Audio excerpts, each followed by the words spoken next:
Halo, kita akan melanjutkan diskusi kita mengenai analisa sosiologis terhadap teks kitab suci. Nah, jadi jikalau dalam video sebelumnya kita sudah mendiskusikan secara ringkas contoh daripada analisa latar belakang sosial terhadap kitab suci. Nah, sekarang kita akan mendiskusikan mengenai penerapan daripada studi sosiologis terhadap teks kitab suci. Nah, tentu tidak terlalu mudah bagi kita untuk memahami penerapan studi sosiologis dalam kitab suci, oleh karena kebanyakan kita bukanlah ahli-ahli dalam studi sosial, tetapi kita masih bisa untuk menerapkan atau memahami pendekatan-pendekatan sosiologis tertentu yang diterapkan terhadap kitab suci.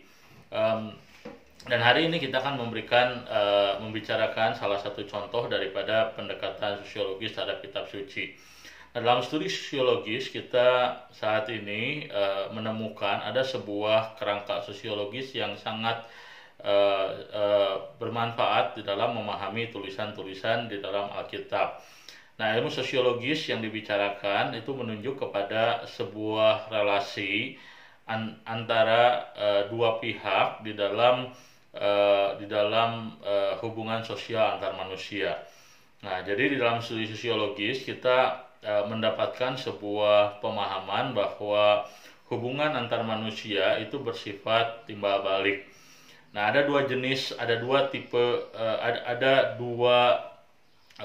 ada dua partisipan yang harus kita pahami ketika kita membicarakan hubungan sosiologis antar manusia atau antar individu atau antar kelompok di dalam sebuah relasi sosial. Nah, yang pertama adalah kelompok partisipan yang disebut sebagai benefaktor. Nah, benefaktor ini adalah atau juga disebut sebagai patron. Nah, patron ini adalah kelompok orang atau seseorang atau individu atau siapapun yang melakukan kebaikan, yang memiliki power, memiliki kelebihan dan menunjukkan kebaikan kepada orang-orang yang lebih lemah atau yang lebih membutuhkan bantuan, yang menjadi penerima daripada kebaikan hati daripada seorang benefaktor atau seorang patron. Dan orang yang menerima kebaikan ini itu namanya adalah seorang klien. Nah, jadi di dalam ilmu sosiologis kita melihat bahwa relasi antara dua pihak itu dapat berbentuk relasi antara patron dengan klien, atau relasi antara benefaktor dengan orang-orang yang menerima kebaikan. Dan relasi ini adalah relasi yang bersifat timbal balik. Nah, hanya yang kita harus pahami adalah bahwa di dalam ilmu sosiologis kita mendapati sebuah pemahaman bahwa relasi yang bersifat timbal balik ini antara seorang klien dengan seorang patron. Nah, ini adalah relasi yang bersifat saling menguntungkan. Nah, jadi misalnya saja ketika seorang klien dia menerima bantuan daripada seorang benefaktor atau seorang yang melakukan kebaikan kepada dia, maka orang ini harus melakukan sesuatu, tidak harus dalam bentuk yang sama, tetapi sesuatu dalam bentuk yang berbeda. Nah, misalnya saja kalau kita membaca di dalam Alkitab mengenai orang-orang yang melakukan kebaikan terhadap orang-orang yang berkekurangan dalam jemaat. Nah, itu kita bisa mendapatkan kisahnya, cerita ini kita bisa baca dalam Kisah Rasul pasal yang kedua. Di sana dicatat oleh Alkitab bahwa jemaat yang mampu, jemaat yang kaya, jemaat yang berkelebihan, mereka menjual harta mereka, mereka menjual apa yang mereka miliki untuk dibagikan kepada orang-orang miskin yang ada di tengah-tengah jemaat. Nah, ketika kita menggunakan ilmu sosiologis untuk memahami relasi antara orang yang melakukan kebaikan dengan orang yang menerima kebaikan, kita kemudian mencoba untuk merekonstruksi, mencoba untuk melihat bukan saja apa yang tertulis dalam kitab suci, tetapi dampak dari perbuatan baik yang dilakukan oleh orang-orang percaya yang membagikan kebaikan kepada orang-orang yang percaya yang tidak punya waktu itu. Nah, jadi walaupun dalam teks Alkitab kita tidak menemukan adanya keterangan bahwa orang-orang miskin dalam jemaat melakukan sesuatu di dalam membalas kebaikan daripada jemaat yang kaya yang menjual hartanya bagi orang-orang miskin, tetapi dalam teori sosial, dalam teori sosiologi kita kemudian mendapatkan sebuah pola, sebuah pattern bahwa walaupun tidak dituliskan, orang-orang Kristen yang pada waktu itu menerima kebaikan pasti mereka melakukan juga sesuatu kepada orang-orang Kristen yang telah menunjukkan kebaikan kepada mereka.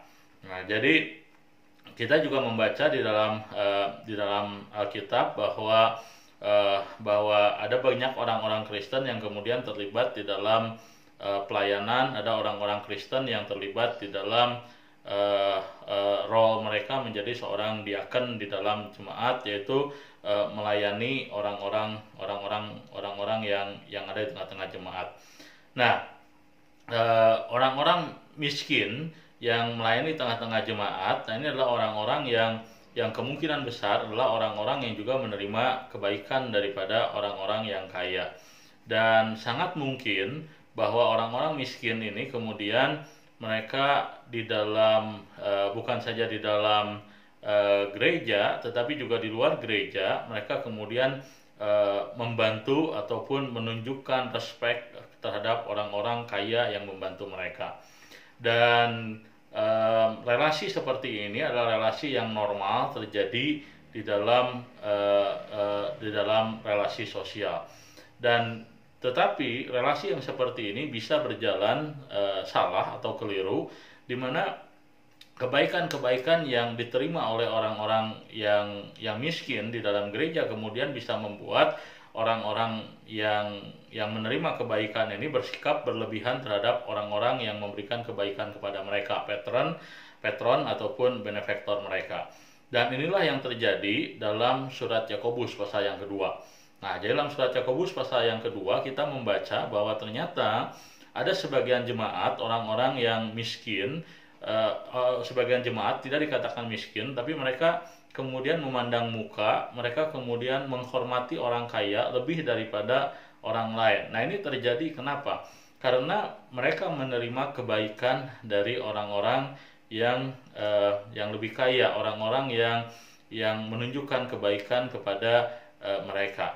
Nah, jadi dengan ilmu sosiologi kita bisa melihat isu-isu yang terjadi, ataupun ilmu sosiologi menolong kita melihat relasi sosial antar manusia, dan itu bisa menolong kita juga mengerti beberapa isu ataupun beberapa kenyataan ataupun praktek keagamaan yang dituliskan Alkitab, walaupun tidak secara mendetil efek-efek sosiologis itu diceritakan kepada kita.